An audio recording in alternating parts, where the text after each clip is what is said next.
Que la paix de Jésus-Christ soit sur vous tous. Pour être honnête avec vous, je n'avais pas prévu au départ de faire cette vidéo. Je me disais, ouais, il y a déjà pas mal de chercheurs de vérité qui ont fait des vidéos prédictions pour 2018, je vais pas m'y mettre non plus. Surtout que la plupart du temps, ça sert à rien, puisque la moitié des trucs qu'on va dire ne vont pas se réaliser. Et puis, j'ai fini par me prendre au jeu. J'ai commencé à noter 2 ou 3 idées sur une feuille, et au final, je me suis retrouvé avec une dizaine de prédictions, entre guillemets, assez intéressantes. Du coup, autant vous les partager. Puis au final, je trouve ça pas mal d'essayer d'imaginer ce que nos élites nous préparent. On est comme des spectateurs qui essayent d'imaginer la suite d'un film. Car c'est un peu ça ce qu'on vit au final. Nous sommes tous pris dans un immense scénario dont les grands dirigeants politiques sont les principaux acteurs. Ce scénario démoniaque, dont l'épisode final sera l'instauration d'un gouvernement mondial, est écrit par des riches familles de milliardaires, comme les Rothschild par exemple, le haut de la pyramide qui ne se montre presque jamais. Ces gens-là préfèrent rester cachés derrière leurs marionnettes, comme notre très cher président Macron Rothschild. Ces grands puissants, des francs-maçons, Illuminati, même des reptiliens, appelez-les comme vous voulez, sont eux-mêmes manipulés par Satan, c'est ce que je crois en tant que chrétien. Et Satan lui-même, sans trop le vouloir, participe au plan de Dieu, Jésus pour les chrétiens, qui reviendra à la fin des temps pour libérer notre planète de cette engeance démoniaque. Voilà en gros le scénario de ce film, qui se terminera donc en happy end pour ceux qui y croient. Donc voici mes 13 prédictions pour l'année 2018. Et on commence avec Donald Trump. Je pense qu'il va rester président des États-Unis. L'État profond ne va pas le destituer et encore moins le faire assassiner, car pour le moment, il fait sa volonté. Il s'oppose clairement aux Russes et aux Chinois. Il est le principal soutien du gouvernement israélien. Il est à 2 doigts de déclarer la guerre à la Corée du Nord et à l'Iran. Il veut renverser Maduro au Venezuela. Bref, sur le plan international, il n'est pas mieux que Clinton ou Obama. Il mène la même politique belliqueuse. Donc, quelles que soient les élites qui prennent le pouvoir aux États-Unis, elles ont toutes le même point commun, celui de vouloir soumettre le monde entier par la force. Par contre, sur le plan national, Trump et l'État profond américain restent bien sûr des ennemis. Les Clinton-Obama rêvent d'un gouvernement mondial, alors que Trump, comme je l'ai déjà dit, est un impérialiste américain. Lui veut que le monde entier soit soumis aux intérêts des Américains. Ce n'est pas la même chose. Mais ces deux clans sont aussi pourris l'un que l'autre. Je l'ai déjà assez prouvé dans mes vidéos. Donc Trump ne sera pas destitué, en tout cas pas en 2018, c'est ce que je pense. Par contre, son pouvoir en tant que président des États-Unis sera grandement affaibli. Sur le plan national, l'État profond continuera de lui mettre des bâtons dans les roues pour l'empêcher de gouverner. Et à l'international, il aura de moins en moins de poids. Alors là, je vais peut-être aller un peu loin, mais je pense que Barack Obama fera de plus en plus d'ombre à Donald Trump. D'ailleurs, on commence déjà à le voir.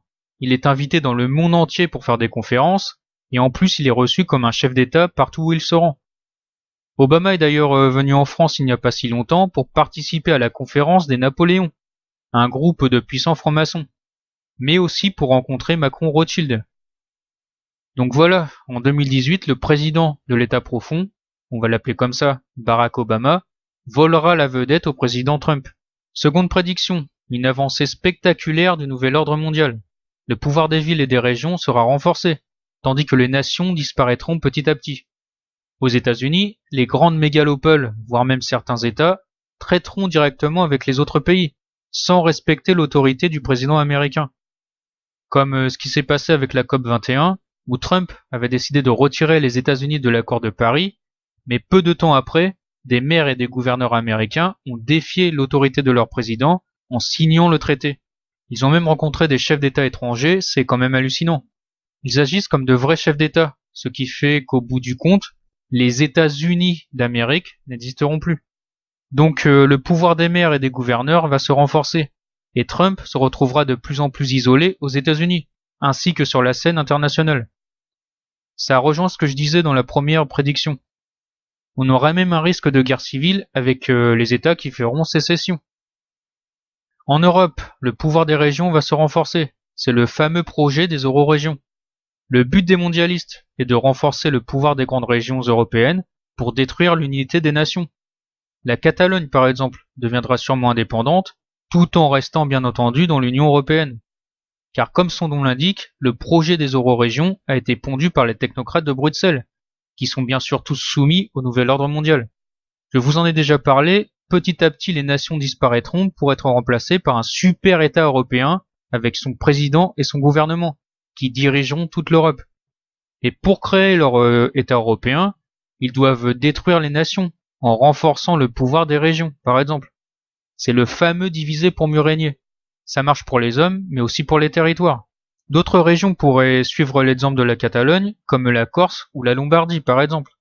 L'oligarchie mondialiste, qui contrôle à la fois l'État profond américain et l'Union européenne, sera plus forte que jamais.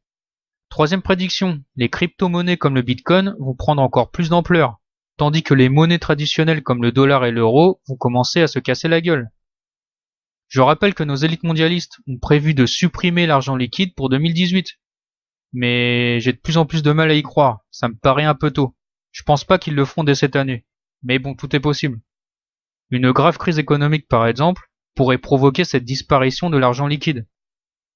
Bon, je vais pas trop rentrer dans les détails parce que je suis un peu une bille en économie, j'y connais rien. Je préfère laisser ce sujet-là aux experts. En tout cas, les monnaies numériques remplaceront peut-être dès 2018 l'argent liquide. Et en même temps, vous aurez la puce RFID qui va devenir à la mode. Car les deux sont liés en fait. De plus en plus de gens vont se faire pucer parce qu'ils trouveront ça cool. Ce sera un nouveau gadget à la mode. Les débiles pourront payer leurs achats en passant leurs mains au-dessus d'un scanner, et ils seront contents. Ils pourront ouvrir les portes sans les toucher, démarrer leur PC ou leur voiture en claquant des doigts, etc., etc. Ce sera présenté comme quelque chose de très fun, pour que ça plaise aux plus jeunes.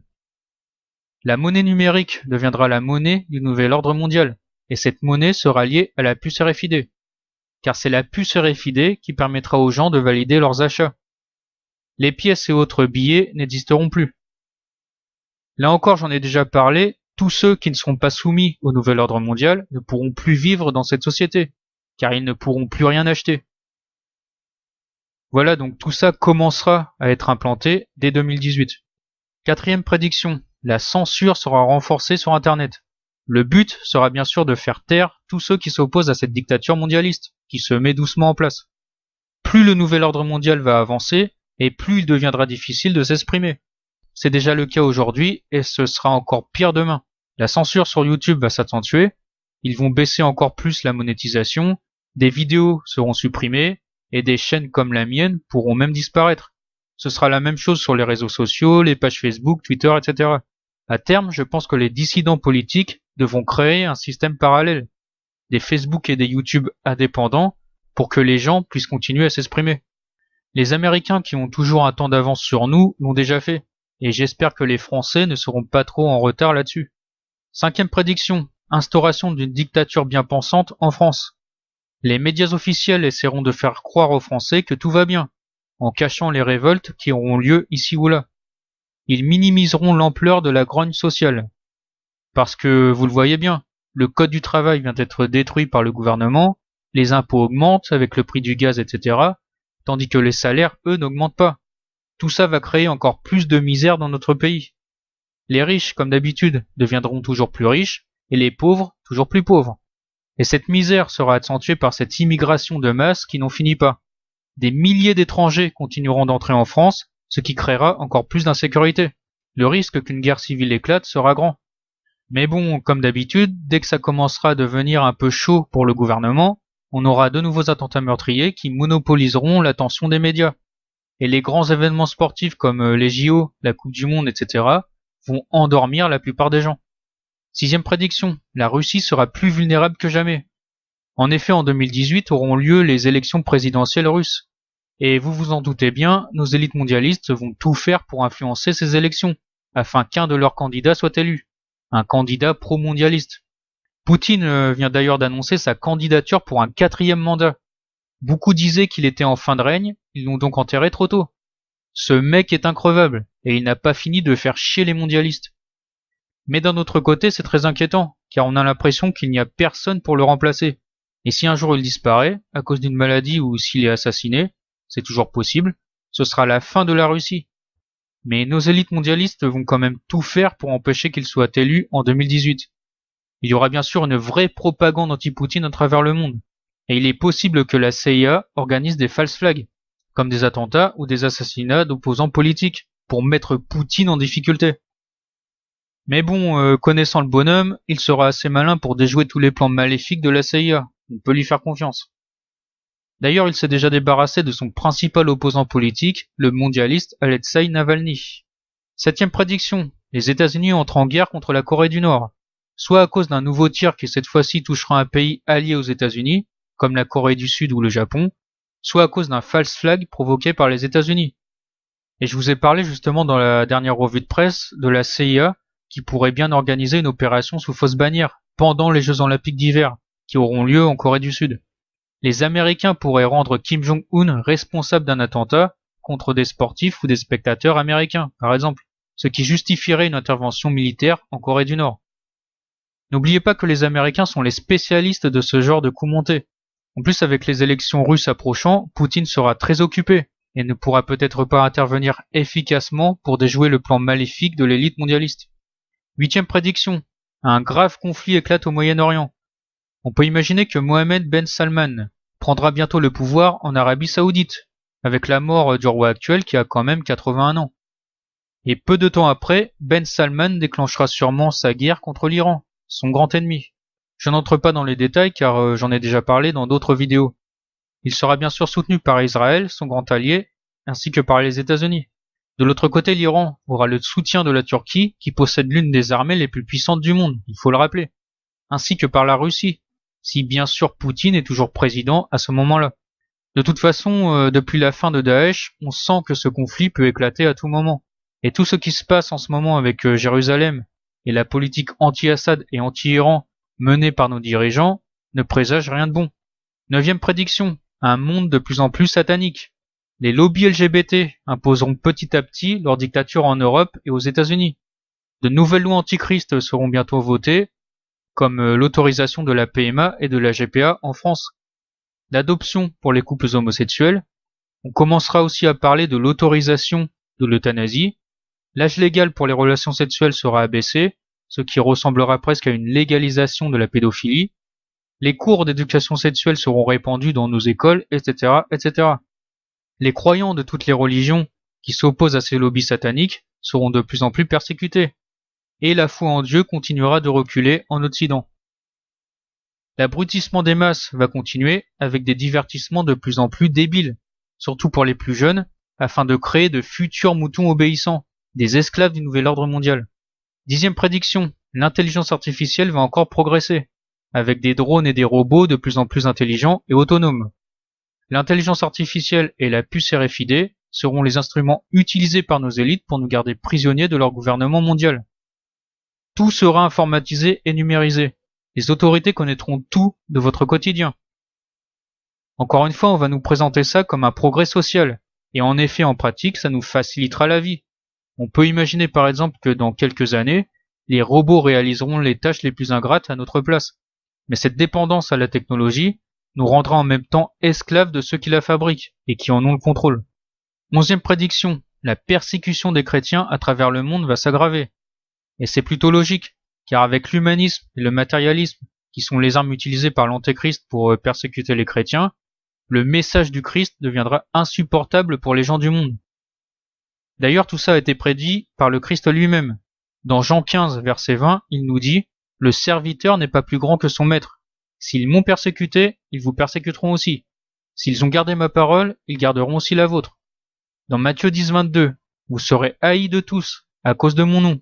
Mais celui qui persévérera jusqu'à la fin sera sauvé. » Matthieu 24, 9. « Alors on vous livrera au tourment, et l'on vous fera mourir, et vous serez haïs de toutes les nations, à cause de mon nom. » Bref, à la fin des temps, l'Église aura pratiquement disparu. Il ne restera plus que quelques croyants, mais tout ça, bien sûr, c'est voulu par Dieu, car l'Antéchrist doit régner pour que justement les hommes se rendent compte qu'ils sont dans l'erreur, et qu'ils ont besoin de Dieu pour que leur âme soit sauvée. Leur cœur n'est pas fait pour aimer Satan ou les fausses idoles comme les robots. Donc les chrétiens connaîtront la même persécution qu'au premier temps de l'Église. 12e prédiction, aggravation des phénomènes climatiques, comme les tsunamis, les tremblements de terre et autres incendies qui seront de plus en plus fréquents et destructeurs. Ce qu'on a connu en 2017 n'était que le début. Certes, l'élite mondialiste contrôle le climat et a provoqué certaines catastrophes, mais dans l'ensemble, on voit bien que la Terre est malade. La Bible parle des catastrophes naturelles comme étant les douleurs de l'enfantement. Plus la venue de l'Antéchrist se rapproche, plus elles vont s'aggraver. Paul le dit lui-même dans Romains 8, 22. Or, nous savons que jusqu'à ce jour, la création tout entière, donc la terre y compris, soupire et souffre les douleurs de l'enfantement. Seul le retour de Jésus-Christ mettra un terme à ce déchaînement des éléments naturels. Et enfin, la dernière prédiction, la découverte d'une vie extraterrestre. On en parle de plus en plus et nos gouvernements lâchent de plus en plus d'infos là-dessus, comme la CIA qui vient par exemple de déclassifier des dossiers sur les ovnis. J'ai l'impression qu'on prépare les peuples du monde entier à une révélation importante par rapport aux extraterrestres. Ça dure depuis des années avec les films et les séries sur les martiens. Nos élites veulent absolument nous faire croire en l'existence des extraterrestres. Donc ça m'étonnerait pas si prochainement la NASA nous disait qu'elle a découvert une forme de vie plus ou moins évoluée sur notre planète. Le but de nos élites sataniques est toujours le même, faire reculer la foi en Dieu dans le monde. Car les scientifiques mondialistes profiteront de cette nouvelle pour mettre en avant leurs théories darwinistes, qui s'opposent bien sûr aux religions monothéistes, qui prétendent que c'est Dieu qui est à l'origine de la vie. Voilà, donc c'était mes 13 prédictions pour l'année 2018. Bien sûr, je ne suis pas un prophète, et certaines d'entre elles, peut-être même toutes si ça se trouve, ne se réaliseront pas. En tout cas, j'espère que vous avez apprécié cette vidéo. N'hésitez pas vous aussi à faire vos prédictions dans les commentaires, ça pourrait être intéressant. D'ailleurs, je vous remercie pour tous les commentaires que vous postez à chaque fois sous mes vidéos. Pour la majorité d'entre eux, ils sont vraiment intéressants. Très bien argumentés et vous complétez souvent ce que je dis dans les vidéos. Donc c'est un vrai plus. Sachez que je les lis tous. Même si bien sûr je ne peux pas répondre à tout le monde, sinon j'y passerai ma vie. Ce qui me fait plaisir surtout, c'est de voir des gens de religions et d'origines différentes discuter ensemble et avoir des débats respectueux sur de nombreux sujets. Je suis vraiment heureux d'avoir ça sur ma chaîne, c'est vraiment une fierté. Dans un monde où les gens ne se parlent plus, ça fait vraiment du bien de voir ça. Je vous remercie du fond du cœur d'avoir permis à cette chaîne de grandir. Merci à tous ceux qui ont partagé mes vidéos et qui à chaque fois lâchent des pouces bleus pour me soutenir et qui ont toujours un petit mot sympathique dans les commentaires. C'est grâce à vous si notre travail a pu toucher autant de monde cette année et j'espère que ça continuera l'année prochaine. Je prie le Seigneur pour ça. Bref, je dois aussi vous dire que je ne ferai pas de vidéo la semaine prochaine car je pars quelques jours en vacances. Mais je mettrai sûrement une vidéo bonus en ligne que j'ai préparée à l'avance pour vous faire patienter.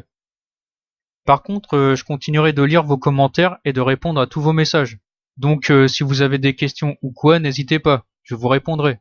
Moi ou l'un de mes collègues d'ailleurs. Voilà donc je vous dis à l'année prochaine, passez tous un bon réveillon et soyez bénis.